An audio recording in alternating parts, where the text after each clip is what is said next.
Nesse trecho do capítulo 62 de Isaías, reforça a paixão de Deus por seu povo, que é tão forte que ele colocou vigias para interceder por Jerusalém.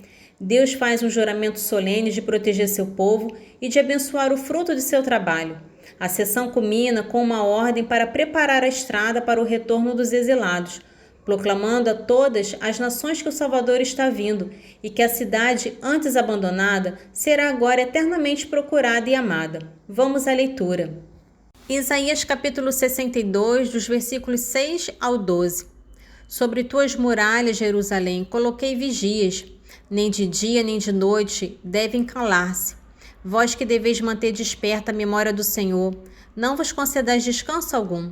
E não deixeis em paz até que tenha restabelecido Jerusalém, para dela fazer a glória da terra. O Senhor o jurou por sua destra e por seu braço poderoso. Não deixarei mais teus inimigos alimentarem-se de teu trigo, nem os estrangeiros beberem o vinho, produtos de teu trabalho. Aqueles que colherem o trigo o comerão, louvando o Senhor.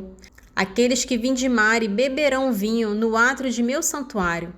Passai, passai pelas portas, preparai o caminho ao povo. Abri a estrada, retirai dela as pedras. Alçai o estandarte para convocar os povos. Eis o que diz o Senhor, proclama até os confins da terra. Dizei a Sião, eis, aí vem teu Salvador. Eis com ele o preço de sua vitória. Ele faz-se preceder dos frutos de sua conquista. Os resgatados do Senhor serão chamados povo santo, e tua cidade não mais desamparada, serás chamadas a desejada. O capítulo 63 de Isaías é um dos mais contrastantes do livro. Ele começa com uma visão assustadora e poderosa de juízo divino, onde Deus, vindo de Edom, pisa sozinho o lagar da sua ira contra os inimigos de seu povo. O sangue em suas vestes não é de uvas, mas do juízo. No entanto, a partir do versículo 7, o tom muda radicalmente para uma lamentação e uma súplica do povo de Israel. Eles relembram as misericórdias passadas de Deus, confessam sua própria rebelião e clamam por um novo ato de salvação, como o Êxodo. Isaías capítulo 63. Quem é aquele que vem de Edom, de Bósra, as vestes tintas, envolvido em um traje magnífico, altaneiro, na planície de sua força? Sou eu que luto pela justiça e sou poderoso para salvar. Por que, pois, tuas roupas estão vermelhas, como as vestimentas daquele que pisa no lagar? Eu pisei sozinho o lagar e ninguém dentre os povos me auxiliou. Então eu os calquei com cólera, esmaguei-os com fúria. O sangue deles espirrou sobre meu vestuário, manchei todas as minhas roupas. É que eu desejava um dia de vingança, e o ano da redenção dos meus havia chegado.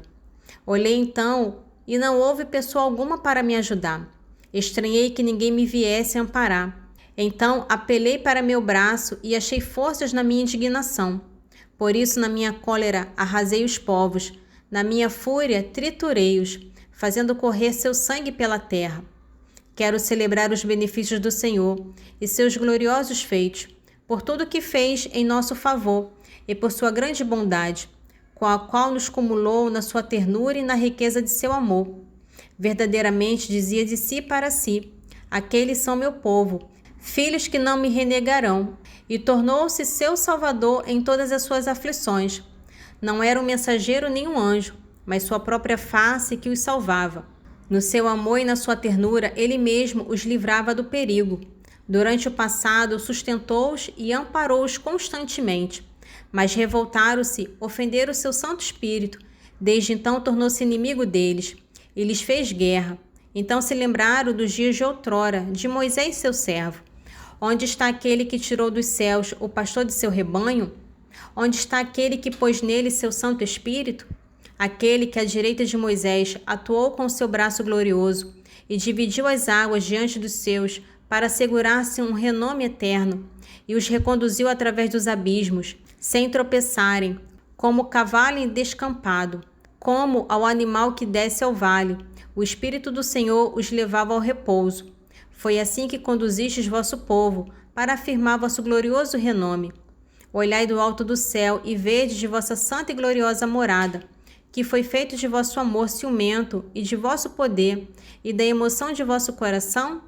Dá livre expansão à vossa ternura, porque sois nosso Pai. Abraão de fato nos ignora e Israel não nos conhece.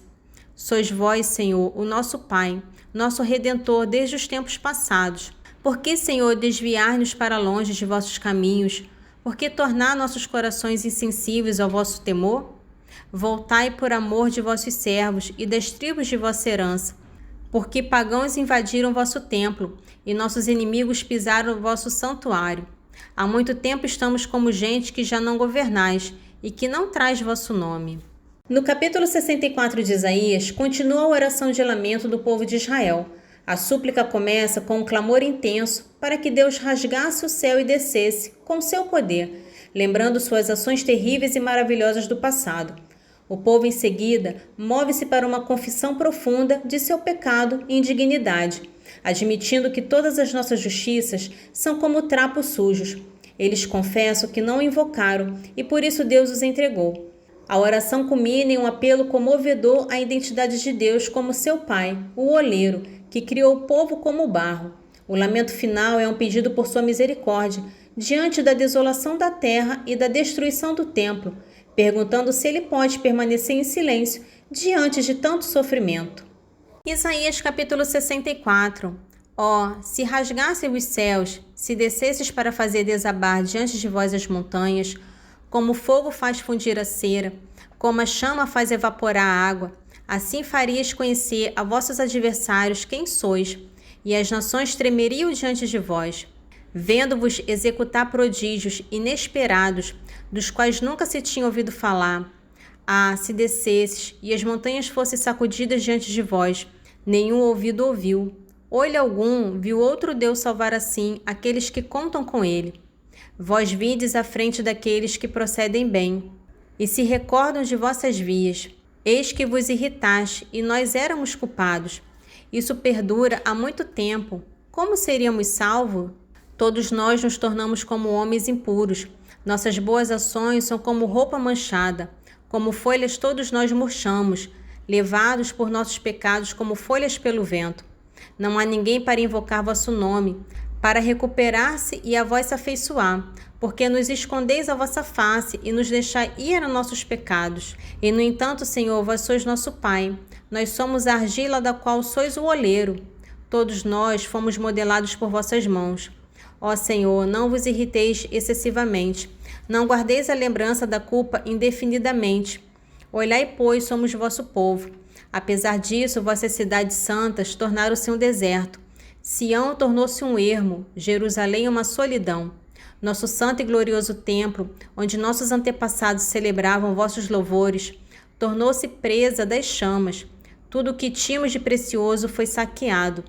A esse espetáculo, Senhor, podereis ficar insensível? Guardar silêncio e humilhar-nos mais ainda? O resumo do capítulo 3 de Efésios é uma revelação central do plano de Deus. Paulo, o prisioneiro por vós, gentios, explica seu ministério como chamado para proclamar o mistério que estava escondido, que os gentios são agora co-herdeiros, membros do mesmo corpo e participantes da promessa em Cristo. O propósito final desta união, que é a Igreja, é manifestar a multiforme sabedoria de Deus aos poderes celestiais. O capítulo culmina em uma oração fervorosa de Paulo, onde ele pede que os cristãos sejam fortalecidos interiormente pelo Espírito, que o amor de Cristo habite em seus corações e que eles possam compreender a imensidão do amor de Cristo, que excede todo conhecimento. Efésios capítulo 3.